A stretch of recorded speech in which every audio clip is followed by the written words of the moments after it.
بسم اللہ الرحمن الرحیم۔ تجلیات حکمت، موضوع 186، زبان۔ حدیث 1، اپنی زبان کی تیزی اس کے لیے ہرگز قرار نہ دینا جس نے تمہیں گویائی عطا کی، اور نہ ہی اپنے کلام کی بلاغت اس آدمی کے خلاف مخصوص کرنا جس نے تمہیں استحکام بخشا ہو۔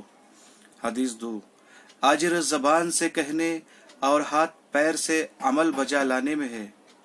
حدیث 3، پس ترین علم وہ ہے جو زبان پر ہی رہے، اور بلند ترین علم وہ ہے جو اعضاء و جوارح سے ظاہر ہو۔ حدیث 4، آدمی اپنی زبان کے نیچے چھپا ہوا ہوتا ہے۔ حدیث 5، احمق کا دل اس کی منہ میں ہوتا ہے اور عاقل کی زبان اس کے قلب میں۔ حدیث 6، عاقل کی زبان اس کے دل کے پیچھے اور احمق کا دل اس کی زبان کے پیچھے ہوتا ہے۔ حدیث 7، زیادہ زبان ایسا درندہ ہے کہ اگر اسے چھوڑ دیا جائے تو چبا جائے گا۔ حدیث 8، آگاہ ہو جاؤ لوگوں کے متعلق وہ ساحل زبان جسے اللہ نے کسی بندے کو عطا کیا ہے اس دولت سے بہتر ہے جس کا وارث کوئی ایسا بنے جو اس کی تعریف نہ کرتا ہو۔ حدیث 11، جو اپنی زبان پر قابو پا لیتا ہے اسے اس کی قوم سردار بنا لیتی ہے۔ حدیث 12، جو شخص بھی کوئی بات دل میں چھپاتا ہے وہ اس کی زبان کی لغزشوں اور چہرے کے اتار چڑھاؤ سے ظاہر ہو جاتی ہے۔ حدیث 13، بہت کم ایسا ہوتا ہے کہ زبان تمہارے ساتھ کسی برائی یا اچھائی کے پھیلانے میں انصاف کرے۔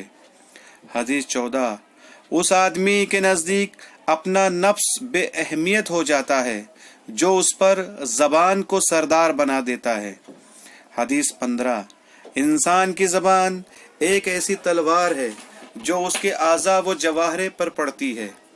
حدیث 16، انسان کی زبان اس کی عقل کے خادموں میں سے ہے۔ حدیث 17، تمہاری زبان تم سے وہی چاہے گی جس کی تم نے اسے عادت ڈالی ہوگی۔ حدیث 18، انسان کی راحت اپنی زبان کی حفاظت میں ہے۔ حدیث 19، جس کی زبان شیریں ہو جاتی ہے اس کے دوست بڑھ جاتے ہیں۔ حدیث 20، احسان بدگو کی زبان کاٹ دیتا ہے۔ حدیث 21، اپنی زبان کی حفاظت کرو کیونکہ الفاظ انسان کے پاس مقید رہتے ہیں، اگر وہ انہیں رہا کر دیتا ہے تو وہ خود ان کا اسیر ہو جاتا ہے۔ حدیث 22، انسان کے قدم بہکتے ہیں تو وہ غلطی سے کسی نہ کسی طرح نجات پا جاتا ہے، مگر یہی انسان جب اپنی زبان کے ذریعے غلطی کر بیٹھتا ہے تو اس کا سر اور زبان کاٹ لی جاتی ہے۔ حدیث 23، شدید ترین بلا اور عظیم مشقت میں وہ شخص ہے جو بے لگام زبان اور معلق دل میں مبتلا کر دیا گیا ہو۔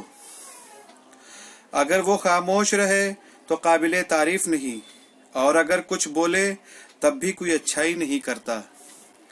حدیث 24، اگر تم دیکھ لو کہ تمہاری میزان میں کیا ہے تو یقیناً اپنی زبان پر مہر لگا لو گے۔ حدیث 25، لمبی قید کی زبان سے زیادہ کوئی اور شے مستحق نہیں ہے۔ حدیث 26، جو اپنی زبان کی حفاظت کرتا ہے اللہ اس کی شرمگاہ عیوب کو پوشیدہ رکھتا ہے۔ حدیث 27، خط ہاتھ کی زبان ہے اور زبان عقل کی ترجمان ہے۔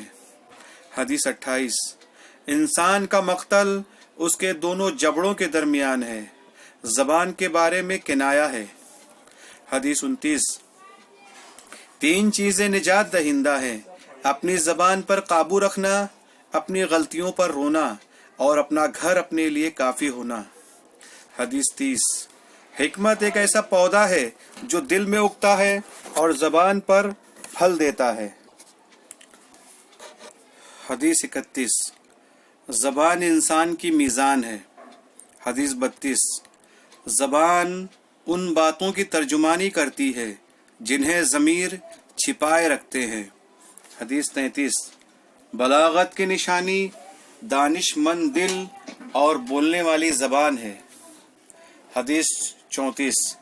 زبان ایک ایسا ترازو ہے جس کے پلڑے کو عقل بھاری کرتی ہے اور جہالت ہلکا کر دیتی ہے۔ حدیث 35۔ اپنی زبان کو اسی طرح محفوظ رکھو جس طرح تم اپنے سونے چاندی کو جمع رکھتے ہو۔ حدیث 36۔ زبان سے ڈرو کیونکہ یہ ایسا تیر ہے جو نشانہ خطا کرتا ہے۔ حدیث 37۔ بہترین بات وہ ہے جسے زبان حال کہے۔ حدیث 38۔ انسان کی بلا اس کی زبان میں ہے۔ حدیث 39۔ زبان کی دھار نیزوں کی انیوں سے زیادہ دھاردار ہوتی ہے۔ حدیث 40۔ زبان کی غلطی نیزوں کی ضربتوں سے زیادہ اذیت ناک ہوتی ہے۔ حدیث 41۔ انسان کی بھلائی زبان کی خوبی اور احسان کرنے میں ہے۔ حدیث 42۔ کتنے ایسے انسان ہیں جنہیں ان کی زبانوں نے ہلاک کر دیا۔ حدیث 43۔ تمہاری زبان ایسی ہے کہ اگر تم اسے خاموش رکھو گے تو تمہیں نجات دے گی اور اگر آزاد چھوڑ دو گے تو تمہیں ہلاک کر دے گی۔ حدیث 44۔ ہر آدمی کی عقل پر اس کی زبان پر جاری ہونے والی باتوں کے ذریعے استدلال کیا جاتا ہے۔ والسلام علیکم ورحمۃ اللہ وبرکاتہ۔